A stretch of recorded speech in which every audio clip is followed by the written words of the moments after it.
only ticket. Yeah.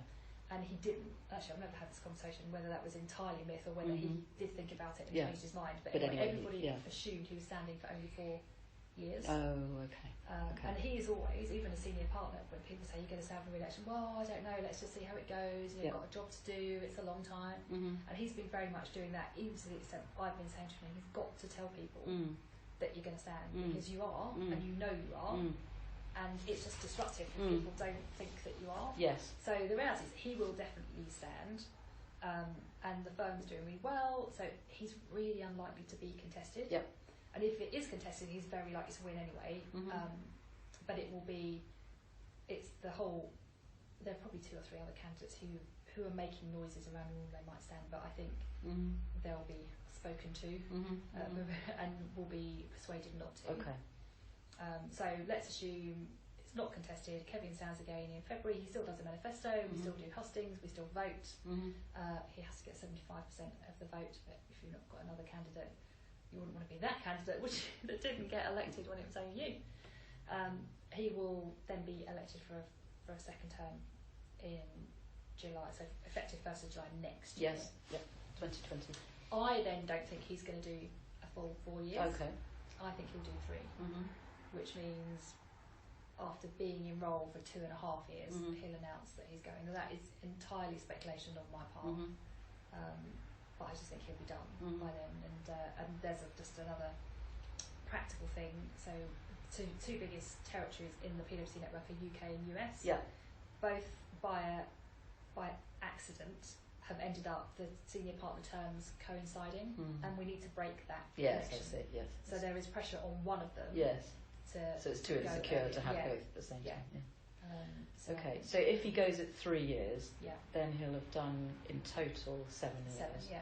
And then you would stand, would you? Yeah. You would, yeah? Maybe. Okay. Probably. Okay. And how long has that been your plan? So, probably since I started doing this job. Potentially even before, because of the positive side of all of the professional slick, it is actually people for years have always said, well, you'll obviously one day be a candidate for senior partner. And I'm just going, well, I don't think so. And then, oh yeah, you'll get onto a line of service board, then you'll get onto the main board, and those things have sort of happened. So it's always been in the back of my mind somewhere, other than, who am I kidding? I'm 99% certainly I will stand. Yes. What's the 1% holding you back then? It's a really horrible process. It's that whole, you put yourself out there. Yes. It's hustings. It's a popularity contest. It's just horrible. Very exposing. Yeah, it really is, and it's all supposed to be positive and supportive because generally it will be 4 members of the existing board who are all working together and pretending that they all really like each other and support each other, but the whole backstabbing and politics and one-upmanship, and I just can't. My natural personality, actually, when it gets all like that, I'm like, you know what, if it means that much to you, go for it. I know. Well, that comes back to the little girl that doesn't want to make herself a big event because it's too risky for you.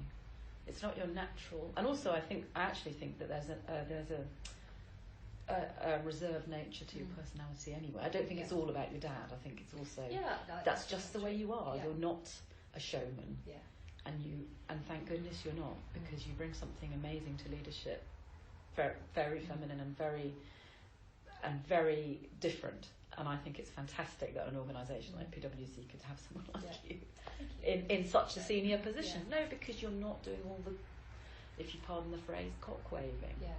You know, you don't do it. No, so, and I really respect that, and I think it's great. And all I can say is that, you know, if you do decide to go for it, this kind of work, I hope, will be really helpful for you. You know? And it absolutely will. And it's that process that is definitely in Kevin's mind in terms of encouraging me to explore this stuff. And you know, he's very balanced. I think I may have said this to you before when he was saying that, you know, you're a candidate for the future. It's like, but I'm not endorsing you, and I'm not saying you're my chosen one, and I'm not giving you any kind of sponsorship. but you are, you know, one of a number of people that could do it. And like, yeah, no, I know that. And then I was sort of saying, well, yeah, but I'm one. But you're the best person for this reason, this reason. Yeah. I thought you weren't sponsoring me. Yeah. Because actually, it would kill you if I did. Yeah. You don't. But again, you don't want his. And actually, I know it's true. He has said if he went under a bus tomorrow, I would be the person that he would want. Yeah. To lead the firm, which is a great position to be in. Other than it is 4 or 5 years away, and it's a popularity contest. But he would say, you get elected. There's a point in time. And there is definitely something about right person at the time, given what is going on in the world. And it's likability. You could be the most capable, but if people don't like you, you're not going to win. But the thing is, Laura, people do like you actually a lot. They're just a little bit, they find you a little bit, just a tiny bit intimidating and scary at times. So I think you're so lucky because the things that you need to change are so small. I have worked with people in your position where much more widespread changes are necessary in order to be popular, but that's not a problem. You know, you worked a lot as a kid to be liked and accepted and okay. You've got those skills. You know, people do like you. So I think that's good. And I think the other thing to say about it is that if I did my work really, really well with you, I would like you to go in, I would like you to make a balanced decision about whether to do this or not. But I wouldn't want your worries about exposing yourself and are you popular enough to be the reason you don't. Does that make sense? Or I said that really clumsily. You could not do it and that would be fine with me, but I wouldn't want the reason for that, not doing it, to be related to your worry about being... I want you to be so naturally and effortlessly confident that you basically say to the world, this is who I am.